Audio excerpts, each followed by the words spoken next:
नमस्कार, मैं KC Bairwa RC. Khetan polytechnic college Jaipur से। आज के इस वीडियो लेक्चर में आपका स्वागत है। आज का टॉपिक है हीट एक्सचेंजर और सब्जेक्ट एमई 303 थर्मल इंजीनियरिंग का है, जिसका सब टॉपिक है number of transfer units. Number of transfer unit method है जो आपके पास में हीट एक्सचेंजर में हीट ट्रांसफर रेट कैलकुलेट करने के लिए काम में लिया जाता है, जहां आपके पास में इनलेट पे और आउटलेट पे जो फ्लूइड्स हैं उनके सफिशिएंट डाटा नहीं होने के कारण अपन जो लॉगरिथमिक मीन टेम्परेचर डिफरेंस या अर्थमेटिक मीन टेम्परेचर डिफरेंस अपनी जहाँ कैलकुलेट नहीं कर पाते हैं, वह एनटीयू मेथड एक इफेक्टिव मेथड है। इस मेथड में जो हीट एक्सचेंजर है इसकी इफेक्टिवनेस को डिफाइन करना होता है, और किसी भी हीट एक्सचेंजर की जो इफेक्टिवनेस होती है वो होती है ratio of actual heat transfer to a maximum heat transfer. Maximum heat transfer find out करने के लिए अपने पास में उसके जो maximum temperature possible temperature difference है वो फाइंड आउट किया जाता है। और मैक्सिमम पॉसिबल टेम्परेचर डिफरेंस होता है कि जो temperature at inlet of A hot fluid minus temperature of A inlet of A cold fluid. इसी तरह से मैक्सिमम पॉसिबल हीट ट्रांसफ़र के लिए जब अपन कैलकुलेट की जाती है तो उसकी अपन मिनिमम पॉसिबल जो हीट कैपेसिटी वो कैलकुलेट की जाती है। और heat capacity in the sense है कि उसका जो mass flow rate multiply by ये स्पेसिफिक हीट होती है।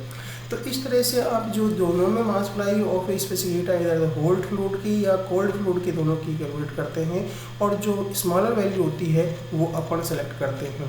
तो इस वजह से आपके पास में जो maximum possible heat transfer rate होगी आपके पास में C minimum multiply by T H I minus T C I के बराबर। आगे देखते हैं,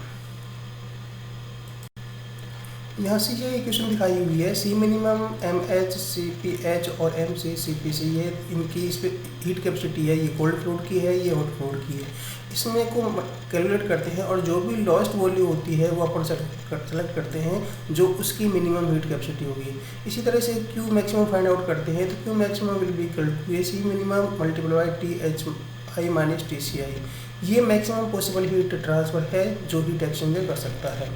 अब आपके पास में यहाँ से देखिए कि जो इफेक्टिवनेस है हीट एक्सचेंजर की, it is the ratio between the actual heat transfer to a maximum possible heat transfer.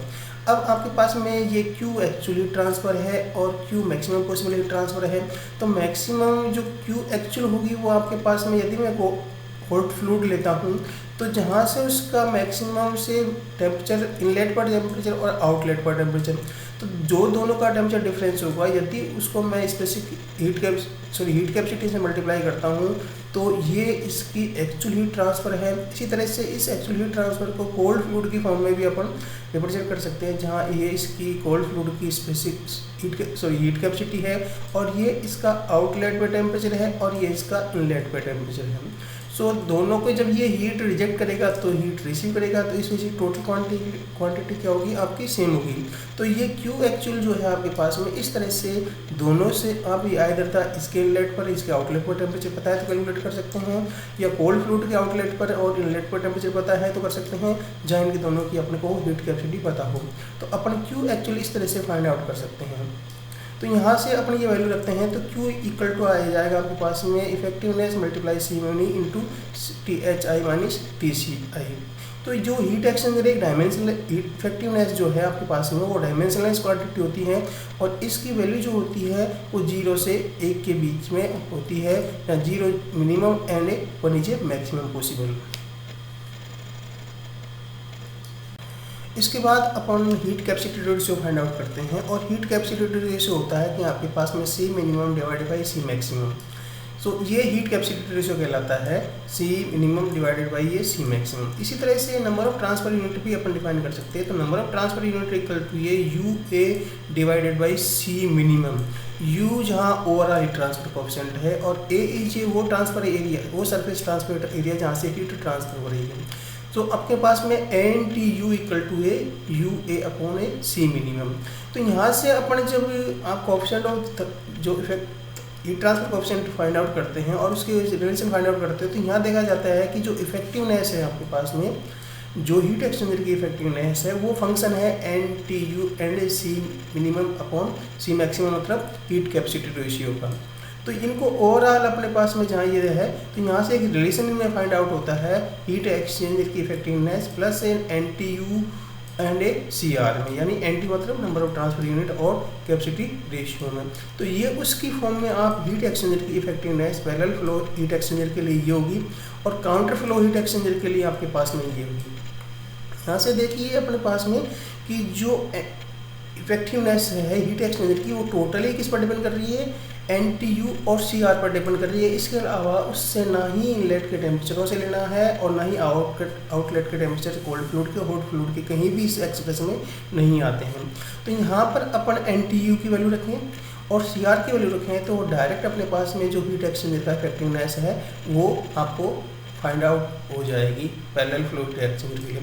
इसी तरह से काउंटर फ्लो हीट एक्सचेंजर के लिए देखें तो अपने पास अगेन ये एक्सप्रेशन है, इसमें भी आपके पास में CR चाहिए और NTU चाहिए। इस तरह से जो हीट एक्सचेंजर है उसकी इफेक्टिवनेस अपन फाइंड आउट कर सकते हैं। जब इफेक्टिवनेस अपने पास में दोनों हीट एक्सचेंजर की आ गई, चाहे वो पैरेलल फ्लो है चाहे आपके पास में काउंटर फ्लो है, तो जब इस इफेक्टिवनेस को मैं आपके पास मैक्सिमम पॉसिबल हीट ट्रांसफर से मल्टीप्लाई करूँगा तो मेरे पास में एक्चुअल हीट ट्रांसफर अपन को दे देगा कि हीट एक्सचेंजर में कितनी एक्चुअल हीट ट्रांसफर हो रही है। अपन कैलकुलेट इस मेथड से कर सकते हैं। अगेन अपन देखिए कि जहाँ स्पेसिफिक केस है कि आपके पास में जो CR है हीट कैपेसिटी रेशियो है, यदि वो यूनिटी है यानी CR = 1 ले लेता हूँ तो मेरे पास में जो हीट एक्सचेंजर की इफेक्टिवनेस है उसका जो फॉर्मूला है या उस हीट एक्सचेंजर की इफेक्टिवनेस सिर्फ NTU की यूनिट में आ जाती है, यानी इफेक्टिवनेस = NTU / 1 + NTU। यानी उस कंडीशन में मेरे को ना ही उसकी कैपेसिटी रेशियो चाहिए ना और कुछ चीज़ें, सिर्फ NTU पता है तो मैं उसकी जो हीट एक्सचेंजर है उसकी इफेक्टिवनेस फाइंड आउट कर सकता हूँ। और इफेक्टिवनेस फाइंड आउट करने के साथ साथ उसकी यदि मेरे पास में maximum possible heat transfer ratio है तो मैं क्या कर सकता हूँ, उसकी एक्चुअल हीट ट्रांसफर रेट किसी फॉर्मूले से कैलकुलेट कर सकता हूँ। दूसरे कुछ स्पेशल केस हैं जहाँ पर आपके पास में CR = 0 है, जो आपके पास में कंडेंसेशन और एवपोरेशन की कंडीशन होती है, वहाँ पर आपके पास में एक कांस्टेंट रहता है। तो उस कंडीशन में आपके पास में CR की वैल्यू 0 होती है और वहाँ आपके पास में जो है हीट एक्सचेंज का जो बिहेवियर है वो टोटली NTU पर डिपेंड करता है और इस तरह से वहाँ पर भी आपके पास में जो हीट एक्सचेंजर है उसकी इफेक्टिवनेस इस एक्सप्रेशन से दी जा सकती है।